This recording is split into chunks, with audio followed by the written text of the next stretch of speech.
Bonsoir et bienvenue dans cette grande édition d'information dont voici les titres. Journée d'assainissement ce samedi à Conakry. Vous suivrez les réactions de certains citoyens de la capitale face à cette initiative dans cette édition.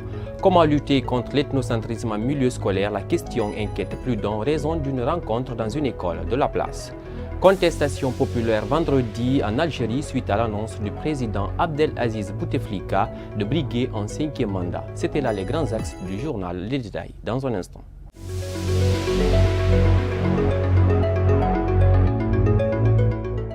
On ouvre cette édition avec cette journée d'assainissement à Conakry ce samedi 2 mars 2019. Les principaux marchés de la commune de Matoto n'ont pas été totalement débarrassés d'état d'immondice, une situation que déplorent des citoyens qui pointent du doigt les autorités. D'aucuns par contre ne manquent pas de propositions visant à œuvrer pour l'assainissement de la ville. Oumar Sow, reportage. Une montagne d'ordures est restée formée en bordure de la route du marché de la tannerie, une situation qui intervient en cette journée consacrée au nettoyage de la ville. Il y a les ordures, on est là aujourd'hui.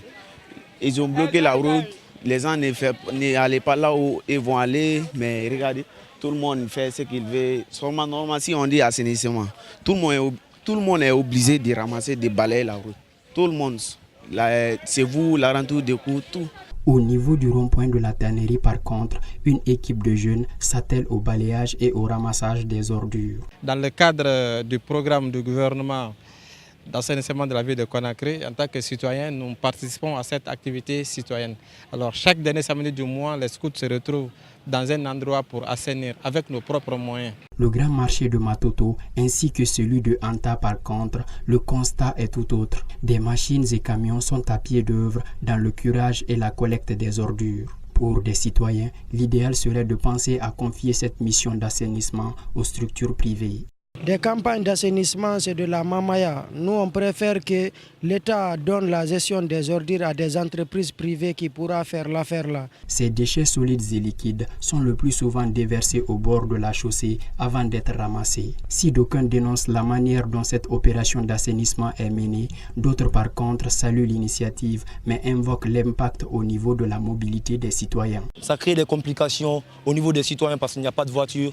De 7h à 11h, la population, voici, les gens marchent. Il n'y a pas de voiture, tout le monde marche. Quand tu as des distances à parcourir, tu ne peux pas emprunter la voiture, il n'y a pas de moto. Rien, on ne fait que marcher. Ça aussi, ça complique les choses, sinon c'est une bonne affaire. Une journée d'assainissement qui n'a pas connu la circulation des engins. Des barricades ont été érigées par les forces de l'ordre qui étaient postées au niveau des différents axes routiers. À Kaloum également, les citoyens se sont mobilisés pour assainir leur quartier au compte de cette initiative gouvernementale qui s'inscrit dans le cadre du toilettage mensuel de la ville. Nous vous proposons quelques réactions des citoyens pour cette journée. En termes de volume, qui a 48 heures, nous avons sorti de l'intérieur du port de Boulbiné 32 voyages de 20 mètres cubes. Entre 20h30 et 6h du matin, 35 camions étaient prévus, mais 32 voyages ont été réalisés grâce à l'appui de l'ANASP. Aujourd'hui, le ministre des Travaux publics a décidé de nous accompagner pour que le reste de la montagne d'ordures que vous avez vu puisse être enlevé. La commune a accompagné avec des moyens mécaniques. Vous avez dû voir de l'autre côté un poclin qui est en train d'œuvrer. Ça coûte excessivement cher à la commune, ça coûte 8 millions jour pour, comment dirais-je, la location, parce que c'est un opérateur privé qui en est propriétaire. Nous demandons à l'État de nous accompagner, nous demandons aux entreprises qui sont sur le territoire de Kaloum dans leur responsabilité sociale, dans leur responsabilité d'entreprise citoyenne de nous accompagner. Contrairement aux réalités de l'autoroute Fidel Castro, la journée d'assainissement de la ville n'a pas été effective sur l'axe Cimenterie Sonfonia en passant par Wanidara. À Sonfonia marché, les vendeurs et l'état d'immondice se côtoient. Conséquence, ce sont des embouteillages qui se sont créés. Une longue file d'attente. Aliou Diallo était de la partie. Suivez. Cette campagne d'assainissement de la ville de Conakry impacte peu certaines parties. À Sonfonia, aucune action n'a été entreprise. Le plus grand tas d'immondices de ce lieu est encore présent. Vraiment, c'est un regret de ma part. Les autorités sont là. Les femmes laborieuses payent quotidiennement les frais de marché, d'installation des marchés. mais aucune suite favorable n'a été accordée à ces braves femmes-là. Vraiment, l'État, les ordures là, vraiment, ça nous embête. Non seulement l'odeur hortifante qui sort, mais également aucune réaction de la part des responsables de localité. Pour mieux cerner cette problématique d'insalubrité, certains citoyens invitent l'État à mettre plus de moyens. La vie de moi, je dois dire à mon président, s'il peut nous aider un peu pour enlever les ordures, au moins à côté de la route. Parce qu'actuellement, la route est barrée avec des ordures. Bon, si tu vois aussi dans les marchés, les ordures sont partout. Dans notre pays, alors dans la capitale, c'est pas logique. Le constat révèle ce 2 mars, sur l'axe Symphonia Marché Wanindara, aucune équipe de nettoyage. Les embouteillages sont les seules réalités des usagers de ce axe.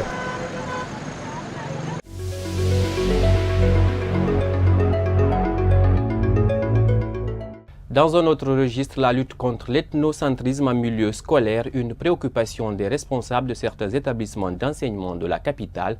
Pour éradiquer cette problématique, une conférence sur le thème a été initiée ce vendredi dans une école de la place, une manière pour les acteurs du système éducatif de faire comprendre aux élèves les impacts liés à ce phénomène. Suivez. C'est une conférence-débat qui s'inscrit dans le cadre de la lutte contre l'ethnocentrisme en milieu scolaire.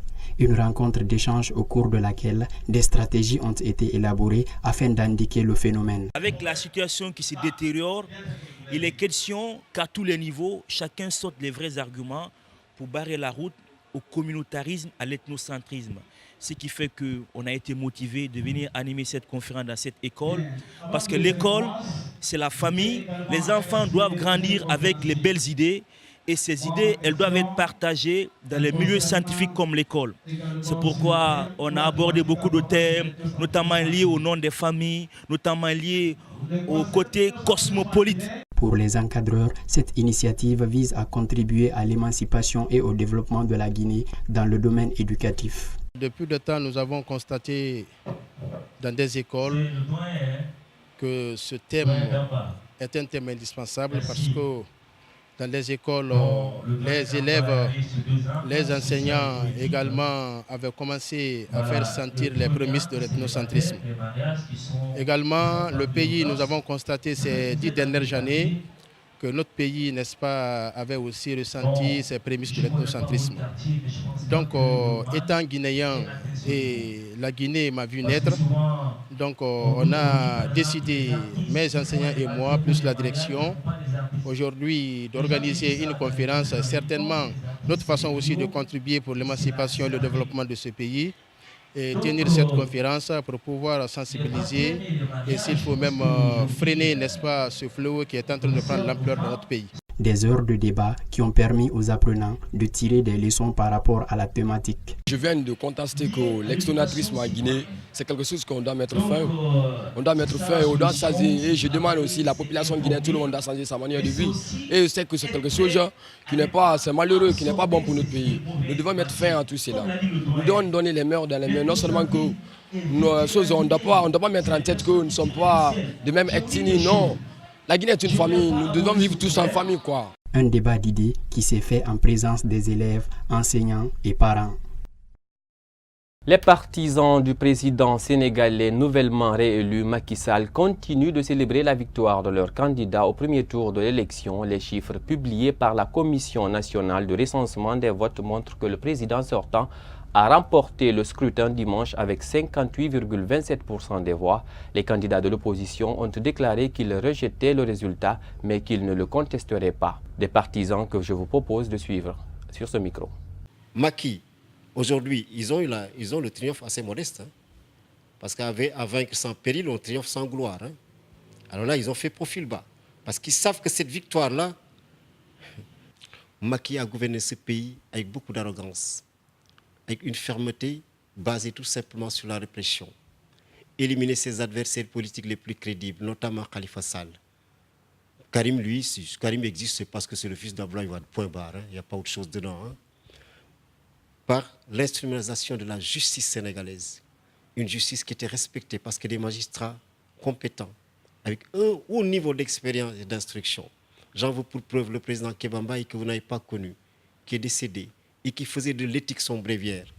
Vous vous rendez compte, l'opposition sénégalaise a renoncé à déposer des recours près de la Cour constitutionnelle parce qu'ils ont dit que ce n'est pas la peine.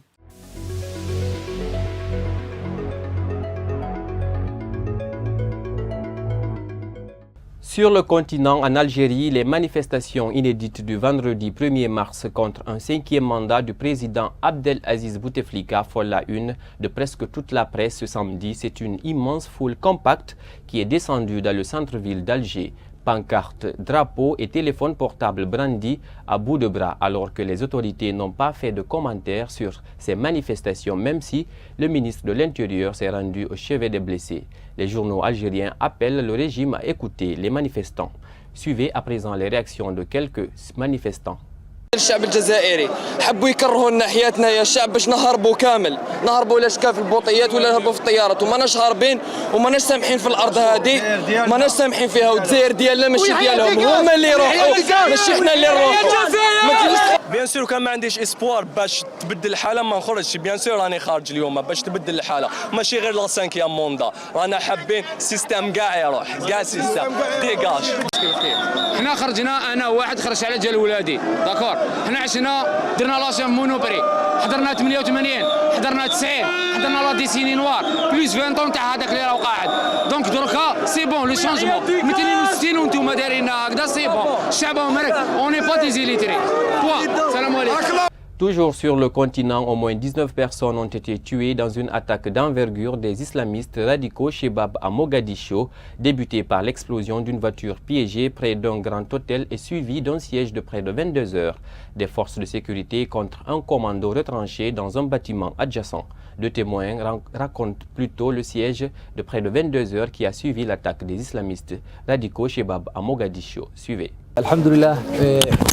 hoteelka intaan ka warqabo hal qof ayaa ku dhintay oo dadkii ka adeegaya ka mid ahaa laakiin inta dadka intiisa badan way ka badbaadeen waxaan ka mid ahaa dadkii u soo baxay dhinaca qarax ka dhacay laamiga soo gudbay iyadoo maaragtay meesha gawaari iyo wax walba isla gubanayaan inta anagu hadda aan ogahay oo aan xaqiijin karo waxaan anagu ogahay ma sheegi karo inta xaqiijin karo 25 dhimasho waa arkay waa ogahay oo ilmihii yaraayo halka hadda laga soo saaray ku jiro nimanka wax soo weeraray oo meesha soo galay ilaa hadda inta aan meedkooda arkay oo la soo saaray waa laba nin oo gadaalka damba taala. Le ministre mauritanien de la Défense Mohamed Ould Cheikh Mohamed Ahmed dit Ould Ghazouani a annoncé au stade de Cheikh Bouédia sa candidature à l'élection présidentielle en juin, espérant succéder à Mohamed Ould Abdelaziz dont il est très proche.